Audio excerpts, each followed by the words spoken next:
Γεια χαρά σε όλους, είμαι ο Γιώργος και αυτό είναι ένα ακόμα νέο επεισόδιο από το The Greek Vineyard. Αυτό το επεισόδιο είναι μια συνέχεια ενός προηγούμενου επεισόδιου που έχω κάνει που αφορά το κλάδεμα της αμπέλου, είναι το χειμερινό κλάδεμα. Εάν θέλετε, αφήνω link στην περιγραφή αυτού του βίντεο για να δείτε τις βασικές αρχές κλαδέματος, αλλά σε αυτό το επεισόδιο θα μιλήσουμε για κάποιες περαιτέρω πληροφορίες για το κλάδεμα. Ποια είναι τα λάθη που κάνουμε, ποιες είναι οι διορθώσεις που μπορούμε να κάνουμε σε ένα μπέλι που έχει κλαδευτεί λαθασμένα. Όπως βλέπετε, έχω ήδη φορέσει το ηλεκτρικό μου ψαλίδι, το συγκεκριμένο της Pellenc. Κάποια στιγμή θα το παρουσιάσουμε σε κάποιο βίντεο. Οπότε ξεκινάμε πάνω στο ασύρτικο να δούμε κάποιες έξτρα πληροφορίες για το χειμερινό κλάδεμα. Πάμε λοιπόν.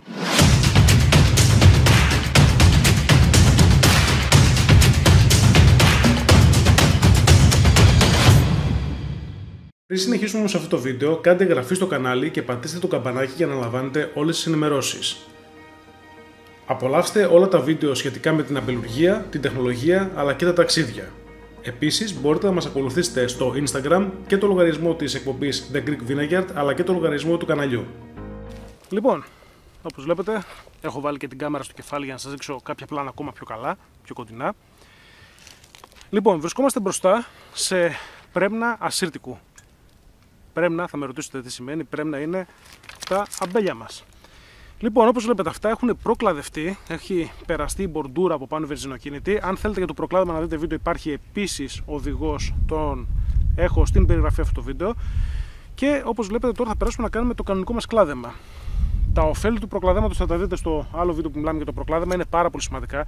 Καταρχάς, βλέπετε εδώ πέρα πόσο ανοιχτό είναι το οπτικό πεδίο για να μπορέσουμε να δουλέψουμε. Δεν υπάρχουν κλαδιά να μας ενοχλούν στο κεφάλι ή να αναγκαζόμαστε να βάζουμε χέρια μέσα για να τραβήξουμε ξύλα και να βάλουμε το ψαλίδι μας για να κόψουμε, θέτοντας σε κίνδυνο και την σωματική μας ακεραιότητα. Έτσι, γιατί τα ψαλίδια αυτά είναι πάρα πολύ επικίνδυνα, πρέπει να προσέχουμε. Θα κάνουμε ένα επεισόδιο για να παρουσιάσουμε και ηλεκτρικά και αεροψάλιδα και θα μιλήσουμε για τα συν και τα πλην και τους κινδύνους που υπάρχουν σε αυτά τα ψαλίδια. Λοιπόν, ανοίγω το ψαλίδι μου και θα σας δείξω κάποια πράγματα. Τι θα πούμε σε αυτό το επεισόδιο που δεν είπαμε στο κανονικό κλάδεμα. Το βίντεο που έχω κάνει είναι οι βασικές αρχές κλαδέματος. Είναι τα βασικά πράγματα τα οποία κάποιοι τα ξέρετε, κάποιοι δεν τα ξέρουν όσοι θέλουν να ασχοληθούν τώρα με την αμπελουργία. Οπότε εδώ θα πούμε για κάποια λάθη που κάνουμε, γιατί το τελευταίο καιρό στο Facebook και στη σελίδα μου στέλνετε πολλοί φωτογραφίες από πάρα πολύ κακοκλαδεμένα μπέλια. Και τι εννοούμε κακοκλαδεμένα και πώς μπορούμε να τα διορθώσουμε αυτά. Λοιπόν, η όλη φιλοσοφία στους μόνιμους βραχίονες, εδώ πέρα βλέπουμε αμφίπλευρους μόνιμους βραχίονες, είναι να έχουμε όσο το δυνατόν πιο χαμηλά το σχήμα, να έχουμε το σχήμα όσο το δυνατόν πιο κοντά στους βραχίονες. Εάν κάθε χρόνο αφήνουμε το παλαιότερο ξύλο να ανεβαίνει πάνω και πιο πάνω και πιο πάνω και πιο πάνω, θα φτάσουμε σε ένα σημείο να έχουμε δημιουργήσει κάποια αμπέλια που θα είναι τεράστια. Θα έχουμε φτάσει εδώ πάνω για να ξεκινήσει από εδώ και πάνω η βλάστηση, το οποίο είναι μεγάλο λάθος, έτσι, είναι τεράστιο λάθος. Και είναι λάθος το οποίο μετά από πολλά χρόνια δεν διορθώνεται. Το κλαδευτήρι μου χτυπάει γιατί το έχω αφήσει ενεργοποιημένο αρκετή ώρα και όταν το κάνεις αυτό μπαίνεις σε safe mode. Λοιπόν, ξεκινάμε να δούμε στο ασύρτικο και ήρθα στο ασύρτικο γιατί πρόκειται για από τις πιο περίεργες ποικιλίες στο πώς βγάζουν τα μάτια τους τα βλαστάρια, στο πόσα κεφάλια κάνουν και από πού τα βγάζουν. Δυστυχώς το ασύρτικο το έχει αυτό το πρόβλημα. Όπως βλέπετε εδώ πέρα πέταξε κεφάλια από τα πλάγια. Δεν πέταξε από πάνω. Εδώ πάλι βλέπετε ότι οι οφθαλμοί της βάσης δεν πετάξανε. Ένα άλλο πρόβλημα που έχει και εδώ.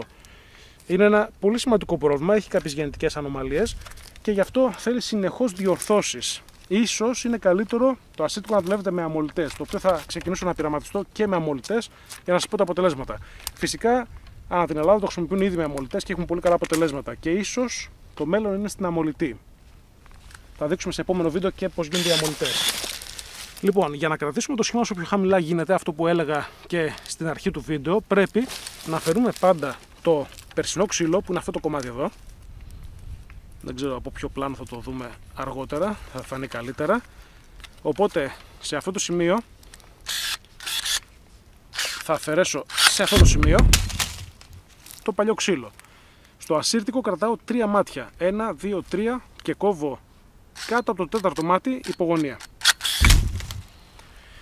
Λοιπόν, όταν το κάνω αυτό, συνεχώς κρατάω το σχήμα χαμηλά. Δηλαδή το μόνο κομμάτι ξύλου το οποίο μένει κοντά στο βραχίωνο είναι αυτό εδώ.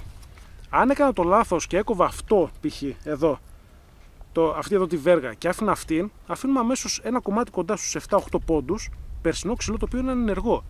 Δεν πρόκειται να βγάλει εδώ πέρα καινούργια βλαστάρια. Θα συνεχίσουμε την επόμενη χρονιά από εδώ. Τη μεθεπόμενη χρονιά θα συνεχίσουμε από εκεί και το σχήμα μας φεύγει. Δεν χρειάζεται πολλά χρόνια. Περίπου 3-4 χρόνια φτάνουν στο να χαλάσει όλο το σχήμα. Οπότε και εδώ τι κάνουμε? Πλάγια τομή, παίρνουμε το περσινό ξύλο και πάμε στα 3 μάτια. Ψηλά και πλάγια, διαγώνια. Έχω φέρει τώρα την κάμερα από άλλη οπτική γωνία για να μπορέσουμε να δούμε κάποια άλλα προβλήματα που υπάρχουν. Όπως βλέπετε εδώ πέρα, βλέπω ότι ο βραχιόνας έχει βγει πλάγια από αυτή την πλευρά. Και αν θα συνεχίσουμε να κάνουμε λάθος και να κόβουμε αντί για το περσινό ξύλο, το φρέσκο ξύλο και να ανεβαίνουμε πιο πάνω συνεχώς το κεφάλι μας, θα αρχίσει να βγαίνει προς τα έξω. Και όταν βγαίνει προς τα έξω μαζί με τη βλάστηση και με όλα τα άλλα που μπορεί να δημιουργηθούν, δηλαδή να γύρει ένας πάσαρος για παράδειγμα, θα έχουμε στένωμα του διαδρόμου. Και όταν έχουμε στένωμα του διαδρόμου, το πρώτο πράγμα που θα πάθουμε είναι ζημιά με το μηχάνημά μας. Όταν θα περάσει ένα βιτίο, όταν θα περάσει ο κορυφολογητής, μπορεί να κάνει ζημιά και στο μηχάνημα αλλά και στον αμπελώνα. Οπότε σε αυτή την περίπτωση τι γίνεται? Αν είχα από εδώ πέρα κάποιον ταχυφή που έχει πετάξει από εδώ πάνω, ένα καινούργιο κεφάλι δηλαδή που δεν βλαστολογήθηκε, θα κρατούσα αυτό και θα έκοβα όλο αυτό για να το ανανεώσω, να αλλάξω το κεφάλι. Σε αυτή την περίπτωση δεν έχω, οπότε αναγκαστικά είναι 2 τα τεινά. Εάν σας ενδιαφέρει να κρατήσετε το αμπέλι σας όσο το δυνατόν καλύτερο, θυσιάζοντας και λίγη παραγωγή, σε αυτή την περίπτωση θα έκοβα όλο το κεφάλι. Θα έμενα με 3 κεφάλια. Δεν είναι και το φοβερό πρόβλημα που μπορεί να δημιουργηθεί, και με 3 κεφάλια θα έχουμε καλή παραγωγή. Και από εδώ μπορεί να έχει 4 κεφάλια. Και κάποια στιγμή μπορεί να πετάξει κάποιον ταχυφυή στη βάση από κάποιο τυφλό οφθαλμό και να αντικαταστήσουμε το κεφάλι. Φυσικά αυτό προδιαθέτει ότι πρέπει να έχουμε και πάρα πολύ καλούς και εκπαιδευμένους εργάτες. Ούτως ώστε όταν περάσει το βλαστολόγημα να κοιτάξει ότι δεν υπάρχει κεφάλι, είναι 3 εδώ το κεφάλι γιατί το έκοψα το χειμώνα, και να μου κρατήσει το βλασταράκι αυτό, ώστε να παράγουμε ένα καινούργιο κεφάλι. Η εκπαίδευση των εργαζομένων που δουλεύουν μέσα στα κτήματα είναι πολύ σημαντική, γιατί κακά τα ψέματα το αμπέλι είναι μια πολύ απαιτητική καλλιέργεια. Χρειάζεται να έχεις προσωπικό με εμπειρία. Σε αυτή την περίπτωση κρατάμε, αν δεν θέλουμε να θυσιάσουμε το κεφάλι, όσο το δυνατόν πιο κοντά το σχήμα στους βραχίονες.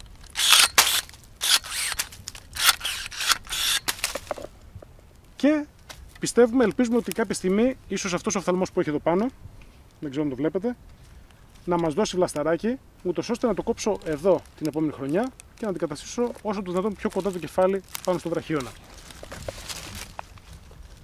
Αυτό είναι ένα από τα σημαντικότερα πράγματα που πρέπει να κάνουμε στο κλάδεμα. Το κλάδεμα δεν είναι μόνο να αφαιρούμε βέργες ούτως ώστε να πάμε στην επόμενη χρονιά, είναι ώστε να διατηρούμε και το σχήμα διαμόρφωσης. Όσο το αφήνουμε, μπορεί να φτάσει μέχρι και εδώ πάνω το κεφάλι, παιδιά. Και όταν φτάσει εδώ πάνω, τα πράγματα είναι πάρα πολύ δύσκολα. Ίσως η καλύτερη λύση όταν φτάσει εδώ πάνω το κεφάλι είναι να το καρατομήσετε εδώ κάτω, να ξαναπετάξετε τυφλούς από τα πλάγια, να γυρίσετε 2 βέργες και φυσικά θα χάσετε αρκετή παραγωγή εκείνη τη χρονιά. Όσο δύναμη και αν έχει το αμπέλι, δεν θα έχει φυτικό κεφάλαιο. Αλλά θα είναι μια ανανέωση. Γι' αυτό ίσως και οι αμολυτές είναι καλύτερες σε αυτά τα προβλήματα. Ειδικά στο ασίδικο, το οποίο είναι ανώμαλο. Θα ψάξω να βρω, ορίστε εδώ, υπάρχει. Κοιτάξτε εδώ. Η βέργα γυρνάει. Να γυρίσω και την κάμερα. Κοιτάξτε τι εννοώ με το θέμα της ανομαλίας που έχει γενικά το ασίτικο. Κοιτάξτε εδώ πέρα τη βέργα. Έχει δώσει εδώ ένα κάθετο, εδώ δεν έχει δώσει τίποτα, είναι άγωνο. Έχει δώσει εδώ και εδώ. Σε άλλα πρέμνα, τα οποία θα τα βρω και θα σας τα δείξω, μπορεί να δώσει ένα κεφάλι μόνο εδώ, όλη αυτή η βέργα να είναι νεκρή και να δώσει εδώ 2 κεφάλια. Υπάρχει αυτή η ανομαλία. Αυτή η ανομαλία μπορεί να λυθεί ίσως με κάμψη. Αν βάλουμε ένα δεύτερο σύρμα και κάμψουμε λίγο τη βέργα, γιατί όταν την τζακίζουμε τη βέργα, αυξάνεται η πιθανότητα να σκάσουν τα μάτια. Σας το λέω όσο πιο λαϊκά και απλά γίνεται. Λοιπόν, πάμε να δούμε κάποια άλλα πράγματα. Στην πορεία μου να δω κάποια άλλα πράγματα, να σας δείξω τις βέργες που δεν δίνουν κεφάλια. Το ασιτικό, βρήκα αυτό εδώ. Ένα 38 παράδειγμα με αυτό που σας έλεγα. Το οποίο όμως αυτό εδώ δεν έχει γίνει από κακοκλάδεμα, έχει γίνει εξ ανάγκης. Έχει γίνει αναγκαστικά, διότι όπως βλέπετε δεν έχουμε καθόλου ζωντανά μάτια που να μας δώσουν από κάτω βλαστό. Τώρα η καλύτερη μπορεί να γίνει εδώ πέρα περίπτωση, για να μπορέσουμε να λύσουμε το πρόβλημά μας και να κρατήσουμε το κεφάλι, να μην το χάσουμε τελείως. Θα φορέσω λίγο τα γάντια. Πολύ σημαντικό να φοράτε γάντια και γυαλιά όταν κλαδεύετε. Είναι να κόψω εδώ και εδώ, αναγκαστικά. Μείωσω εδώ και εδώ. Αυτά τα κεφάλια έχουν φύγει τελείως. Έτσι πρέπει στο βλαστολόγημα να προσέξω πάρα πολύ στους εργάτες που θα περάσουν, να κρατήσουν κάποιους πιθανούς βλαστούς που θα σκάσουν πάνω τον κύριο βραχίωνα, ώστε να τους κόψω τελείως και να τους αφαιρέσω. Δυστυχώς είναι κάτι το οποίο το έχει το ασύρτικο πάρα πολύ. Δεν ξέρω αν έχετε αντιμετωπίσει το ίδιο πρόβλημα από άλλες ποικιλίες. Αν το έχετε αντιμετωπίσει, γράψτε το στο σχόλιο στο βίντεο. Εδώ πάλι βλέπετε το ίδιο πρόβλημα. Έχει σκάσει από κάτω μάτι. Και εδώ δεν έχει δώσει τίποτα, από εδώ έχει σκάσει πλάγια και μόνο ένα από πάνω και το άλλο πάλι από κάτω. Ασύρτικο. Φυσικά μην ξεχνάτε ότι πάντα πρέπει να απολυμμένουμε τα κλαδευτικά μας μέσα. Και εννοούμε απολύμανση κατά τη διάρκεια του κλαδέματος, όχι στο τέλος της ημέρας. Οπότε, όπως το δείτε στα πλάνα, πάντα ψεκάζουμε την λάμα μας με διάλειμμα αλκοόλης 93 βαθμών ή και ακόμα πιο ισχυρή 95 βαθμών ή με χλωρίνη 10% σε νερό ή με φορμόλι 2% σε νερό. Ποτέ μα ποτέ δεν αφήνουμε τη λάμα μας χωρίς απολύμανση. Ακόμα και όταν περνάμε από πρέμνο σε πρέμνο. Να κλείσω λίγο το κλαδευτήριο για να είναι ασφαλές. Είναι ένα πάρα πολύ σημαντικό κομμάτι. Αν θέλετε να μάθετε γιατί το κάνουμε αυτό και ποια είναι η σημαντικότερη απειλή αυτή τη στιγμή στο αμπέλι, μπορείτε να δείτε το βίντεο για την ίσκα που έχω κάνει, το οποίο υπάρχει επίσης στην περιγραφή του βίντεο, αλλά βγαίνει και με banner αυτή τη στιγμή στην οθόνη. Είναι πάρα πολύ σημαντικό να προστατέψουμε τα αμπέλια μας από την ίσκα. Είναι μια πάρα πολύ σοβαρή ασθένεια και η κύρια πηγή μετάδοσης, όπως είπαμε και στο βίντεο της ίσκας, είναι το κλάδεμα. Οπότε συνεχής απολύμανση και από πίσω χαλκό, τέσιορ, βίντεκ ή ό,τι άλλο προστατευτικό υπάρχει. Όσο πιο πολύ το παλεύουμε, τόσο πιο πολύ περιορίζουμε την εξέλιξη της ασθένειας. Να μην μεταδοθεί από πρέμνο σε πρέμνο, διότι τα πρέμνο που μόλυνε δεν μπορεί να τα θεραπεύσει, όπως είπαμε. Η καταλληλότερη εποχή για κλάδεμα, ένα πράγμα το οποίο μου το ρωτάνε πάρα πολλοί κόσμος, είναι όσο το δυνατόν πιο αργά, όσο το δυνατόν πιο κοντά στη βλάστηση. Το καταλαβαίνουμε απόλυτα αυτό γιατί γίνεται, διότι οι θερμοκρασίες αυξάνονται, οι υγρασίες μειώνονται και οι συνθήκες είναι λιγότερο ιδανικές για την ανάπτυξη της ίσκας. Παρ' όλα αυτά, αυτή τη στιγμή είναι τέλη Γενάρη και συνεχίζουμε να κάνουμε κλάδεμα. Ξεκινήσαμε δηλαδή περίπου μέσα του Γενάρη και συνεχίζουμε να το κάνουμε, διότι δεν έχουμε τον χρόνο τον απαραίτητο, δεν έχουμε πάρα πολλά στρέμματα, το προσωπικό είναι περιορισμένο, τα εργαλεία είναι περιορισμένα, οπότε πρέπει να ξεκινήσουμε πιο νωρίς. Και γι' αυτό το λόγο επιμένουμε ακόμα περισσότερο στα προστατευτικά σκευάσματα, ούτως ώστε να μην έχουμε την μετάδοση της ασθένειας. Εάν τα στρέμματά σας είναι λίγα ή έχετε έναν αμπελόν ο οποίος είναι ένα-δύο στρέμματα για την δική σας χρήση, όσο το δυνατόν πιο αργά, μέσα Φλεβάρι προς τέλη Φλεβάρι. Τώρα για τα μηχανήματα που με ρωτάνε πάρα πολύ, υπάρχουν πάρα πολλά μηχανήματα, παιδιά. Εδώ βλέπετε ένα κλαδευτήρι το οποίο είναι στο πάνω τύπο δεν βλέπετε Pellenc, η μπαταρία στο πίσω μέρος. Το κλαδευτήρι βρίσκεται εδώ, είναι αυτό εδώ το εργαλείο. Ένα πάρα πολύ καλό κλαδευτήρι και σε σχετικά καλή τιμή για ευρωπαϊκά μηχανήματα. Υπάρχουν φυσικά και κινέζικα κλαδευτήρια πάρα πολλά στην αγορά.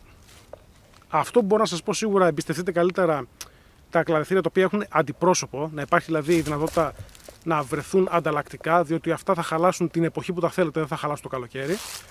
Και από εκεί και πέρα φυσικά είναι τη σηκώνει τσέπη σας. Τα πλεονεκτήματα για τα ηλεκτρικά κλαδευτήρια είναι ότι, όπως το βλέπετε, το φοράω πάνω μου με ελάχιστο βάρος, περίπου στα 3,5 κιλά όλο μαζί. Το σύστημα είναι ένα γυλαίκο με την μπαταρία και είναι άμεσης εργασίας. Δηλαδή έχεις 2-3 ώρες, γυρνάς, έρχεσαι στο κτήμα, το φοράς πάνω σου, το ανοίγεις και ξεκινάς και δουλεύεις. Το αρνητικό με τα ηλεκτρικά είναι ότι έχουν υψηλό κόστος και είναι ατομικά εργαλεία. Δηλαδή, αν έχετε πάρα πολλά στρέμματα και χρειαστείτε 5 ψαλίδια π.χ. για αυτά, είναι μια επένδυση περίπου στις από το λιγότερο 6.000 ευρώ μέχρι 8.000 ευρώ, 9.000 ευρώ. Είναι αρκετά ακριβά. Η αντίστοιχη δουλειά μπορεί να γίνει με ένα συγκρότημα αέρος, με ένα δηλαδή ουσιαστικά βιτίο που έχει κινητήρα είτε βενζίνης είτε παίρνει κίνηση από το τραχτέρ, με σωλήνες και με αεροψάλιδα, με ούτε το μισό κόστος. Οπότε το μεγάλο πλεονέκτημα στα αεροψάλιδα είναι το κόστος φυσικά. Το μεγάλο πλεονέκτημα σε αυτά είναι η φορητότητα και η αποτελεσματικότητα.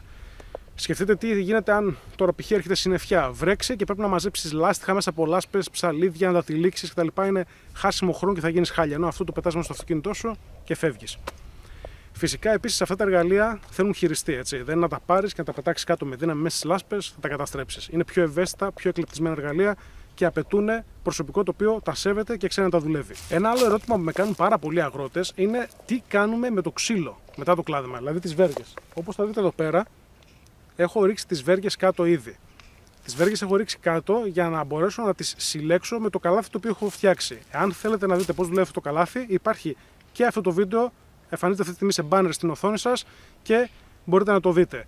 Το καλάθι αυτό πέφτει, σέρνεται στο έδαφος από το τραχτέρ και αφαιρεί τα κλαδιά, τα σκουπίζει ουσιαστικά από κάτω και τα βγάζουμε έξω για να τα κάψουμε. Δεν καταστρέφω το ξύλο μέσα στον αμπελώνα, το οποίο έχει ένα μεγάλο πλεονέκτημα και ένα μειονέκτημα. Το μεγάλο πλεονέκτημα είναι ότι παίρνω ουσιαστικά όλο αυτό το υλικό το οποίο μπορεί να έχει μολύσματα που ίσκα πάνω του και το βγάζω έξω για να το κάψω.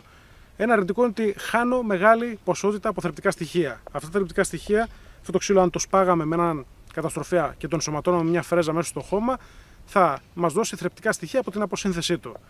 Επειδή όμως η κατάσταση με την ίσκα είναι ανεξέλεκτη, προτιμώ να χάσω από θρεπτικά στοιχεία, αλλά να κερδίσω από την ανάπτυξη του μολύσματος. Υπάρχουν πάρα πολλές τεχνικές που μπορείτε να καταστρέψετε το ξύλο, ακόμα και μέσα στο αμπέλι. Αν δείτε πάρα πολλά βίντεο, στη Γαλλία για παράδειγμα, έχουν ένα καρότσι με ένα βαρέλι πάνω και τα καίνε την ώρα που τα μαζεύουν. Το καρότσι έχει φωτιά μέσα στη γραμμή και ο εργάτης ρίχνει τα ξύλα μέσα και τα καίει. Και η τέφρα από αυτό το ξύλο μένει και μέσα στο χωράφι. Ουσιαστικά είναι ένα είδος βιολογικής λίπανσης. Η τέφρα έχει πολλά θρεπτικά στοιχεία, μένει μέσα στο χωράφι και βελτιώνει το έδαφος. Και επίσης, τελευταία έχουν δημιουργηθεί και καταστροφείς οι οποίοι έχουν καλάθια. Μπορούν να σπάσουν με το ξύλο, αλλά δεν το ρίχνουν στο έδαφος, το απορροφούν μέσα σε ειδικά σακιά ή κοντέινερ που έχουν τα μηχανήματα πάνω και αυτή την μάζα μπορείτε να τη χρησιμοποιήσετε για την παρασκευή π.χ. πέλετ ή να την κάψετε σε μία σόμπα ή στον καυστήρα σας, αν έχετε τις δυνατότητες. Αυτά λοιπόν από το σημερινό βίντεο. Υπάρχουν πάρα πολλά πράγματα που θα αναπτύξουμε στο κλάδεμα σε μελλοντικά βίντεο, τα οποία θέλω να τα δείτε. Θα μιλήσουμε για την αμμολυτή, θα μιλήσουμε για κλαδέματα σε επιτραπέζια στα φύλλα, όταν θα μπορέσουμε να έχουμε τη δυνατότητα να ταξιδέψουμε και σε άλλες περιοχές για να δούμε και την παραγωγή του επιτραπέζιου σταφυλιού. Αν σας άρεσε αυτό το βίντεο, κάντε like και εγγραφή στο κανάλι, μας ακολουθείτε στα social media και επίσης υπάρχει και το site μας πλέον www.thegreekvinegar.com, στο οποίο μπορείτε να βρείτε αποκλειστικά άρθρα για τον αμπελώνα. Μέχρι το επόμενο βίντεο, καλό σας κλάδεμα και θα τα πούμε σύντομα.